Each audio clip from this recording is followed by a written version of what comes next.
G'day YouTube, Warbles on a lot here. It probably doesn't look much like it these days, but once upon a time when I was a little kid, I thought I was going to grow up to become a fighter pilot. And I read everything I could about fighter pilots.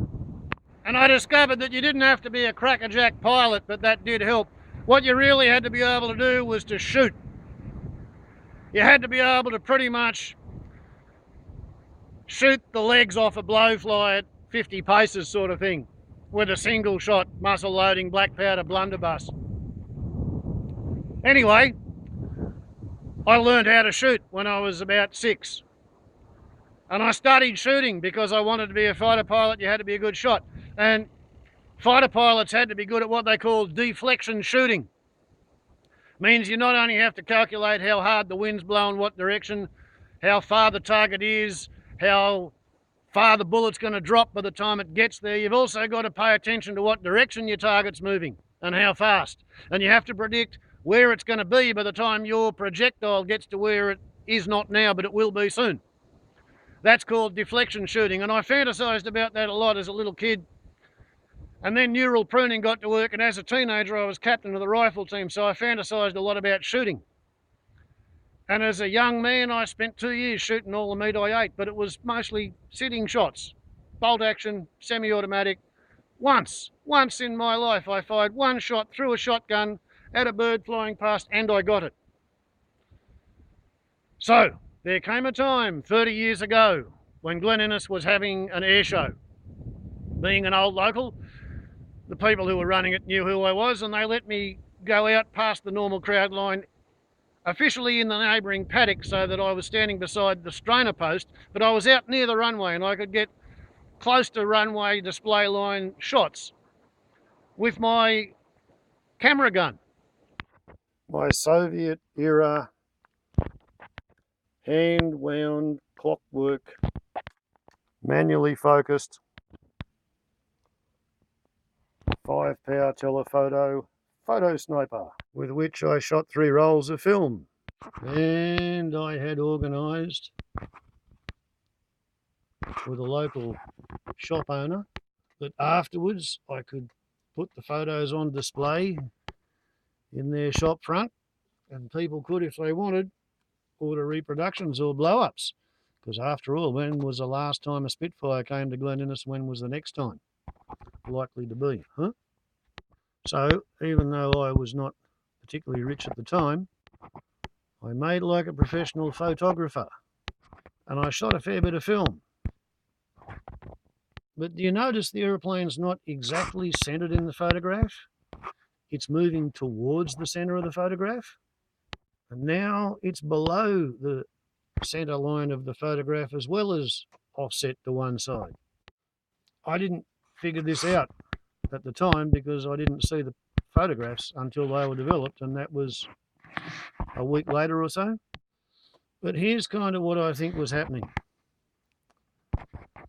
Let's go back a few frames, and let's just stipulate that perhaps the muscle memory of all those years of shooting and the Neuro-Synaptic programming of all those years of fantasizing about deflection shooting and solving the simultaneous multiple equations of hitting a moving target.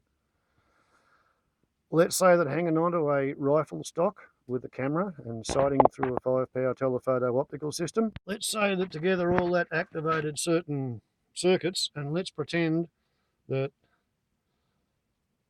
my neuromuscular system was looking through eyeballs that had a gun sight engraved somewhere into the system.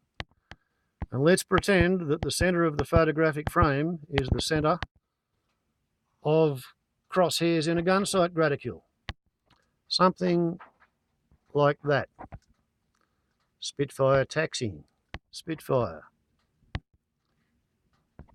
Taking off. Accelerating. Climbing away. Gaining altitude. Preparing to display. And he did give a good display. Did coal pay that day in his Spitfire at Glen Innes. Sometimes it doesn't look as if I got him, but he's actually rolling into that one. I feel like a bit of a turkey showing these pictures, not because I was actually shooting at him and I didn't realise I was setting it up like this, but the thing is, as the Cockneys would say in rhyming slang, these days cold pay is brown bread. He's dead. He made his money for playing with warbirds by having a fleet of crop dusters. That's how he could afford a Spitfire and a Curtis Tomahawk and a Mustang, Yak as well. Anyway, there came a day when we heard that Cold Pay had been trying to fly low over a dam in his turbine thrush with a hose pipe connected to a hook or something behind him. And while he was trying to suck up 3 tons of water and put it in the hopper for firefighting, as an experimental procedure, which if it had worked, it would have been a good idea.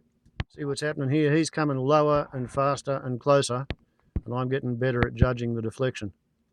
Anyway, his hose pipe turned him upside down, and he went to the bottom of the dam, still strapped in his seat.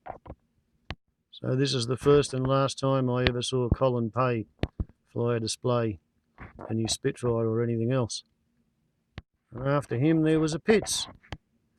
Once again, I've allowed for his speed and for a bit of bullet drop.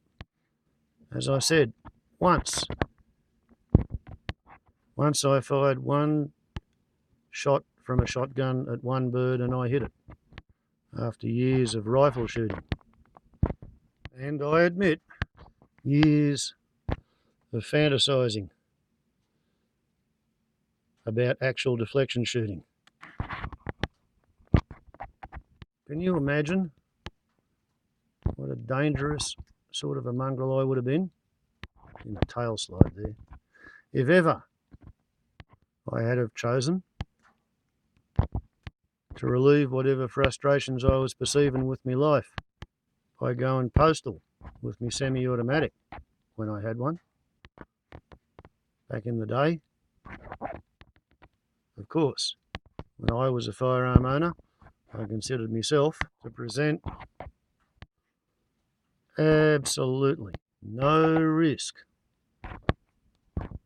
at all to society, just because as a teenager I'd found it good fun to entertain Biggles fantasies. When I see these photographs with gun sight graticules overlapped, literally superimposed, as a result of neuro-synaptic programming and neural pruning, teenage, adolescent, childish fantasization,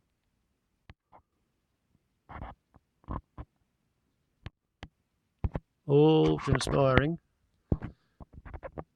This is one of the few where I was framing for the group, and therefore I didn't actually get any one aircraft in the centre of the sights. Palenka decathlon. There we have a montage with a gyro go-flopter. Take away the montage, and even the gyrocopter's flying into the gunfire. He got away from me there, but not there. RAAF Pilatus, going out to check how bad the weather was, while 2 Fletchers flew a lime dropping display. That's the crossover point. I was trying to frame on the 2 aircraft, so I'm pointing at nothing. Although that aircraft is climbing, and the one that left the smoke trail has exited frame right. Fletcher, about to touch down. Cold Pay's Mustang, wheeling on for a landing. It just parked and looked good. The Aero Club's budget, only stretching to a ferry flight and an appearance, not a display. Ah, back in the days when Glen Innes had an airline service. Not anymore, not anymore. And anyway, 30 years ago, we'd had Mustangs more or less continuously flying in Australia since World War II. What was new was the Spitfire. That's what everybody wanted to see. So the Mustang was just window dressing. Off went the airliner, flying into a hail of imaginary gunfire. And then the Spitfire landed. I got another crack at it. Now for something completely different, radio-controlled aircraft. 2, and I probably missed that one. 3.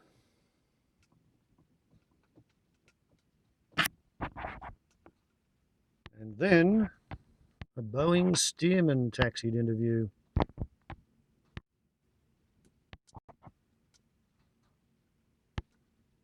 It's really uncanny, isn't it? Now, if this is what happened to me, from thinking the same thought over and over and over and over and over and over again, reinforcing the neuro-synaptic pathway in my own mind,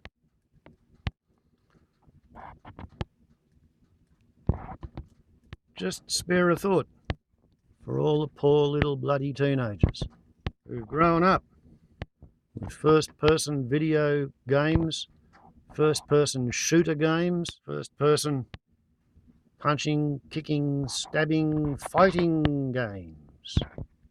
What are they going to revert back to? If this is my default mode, when I get a gun-shaped object in my hands and an aeroplane in front of me, what do you reckon the video gamers are going to do? Once again, he's rolling into the gunfire in the mind's eye. Now he's turning into the gunfire. And this was 3 years after I'd given up all of my guns and become a pacifist and a vegetarian. Pilatus PC-7s, I think they are.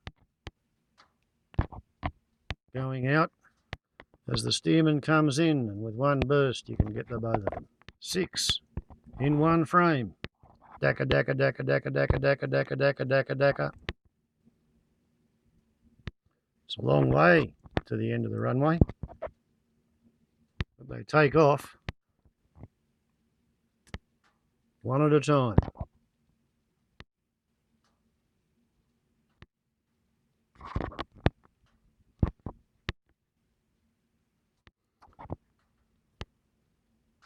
I really did train myself to be an arsehole, didn't I?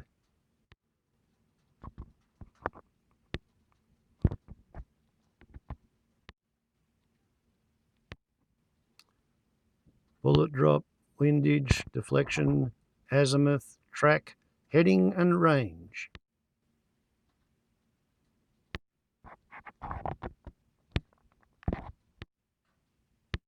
Once again,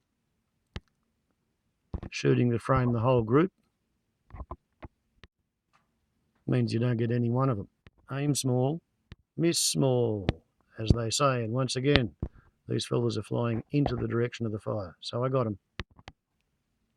In my imagination, that's how bad the weather is. They've got the lights on. One there, one there, one there. Framing for the group, missed the bloody lot. And again, framing for the group, got none of them. So there's one there, and one there. So anyway, there you go, and now you know. Yeah, there you go, and now you know the value of repetition, neurosynaptic programming, and neural pruning, and the effect that all that is going to have on what you finish up being good at, because it all depends on what you spend your time thinking about when you're young. And of course, as a commercial venture, it was a complete failure because the weather was horrible. The photos did not turn out to be of marketable quality, and I think I might have sold 5 out of the 72, but I had fun. And I learnt that if ever I set out to become an anti-aircraft gunner, I would be pretty hot shit based on the camera gun results. And I also learned why I have grave fears for the future of everybody who plays around with first-person shooter video games, because you'll turn yourself into a killer doing that sort of shit. Just look what I did to myself. With the real rifles, target range, and an armload of Biggles books. It is now, in my humble opinion, beer o'clock. Warbles on a lot to YouTube. Cheers.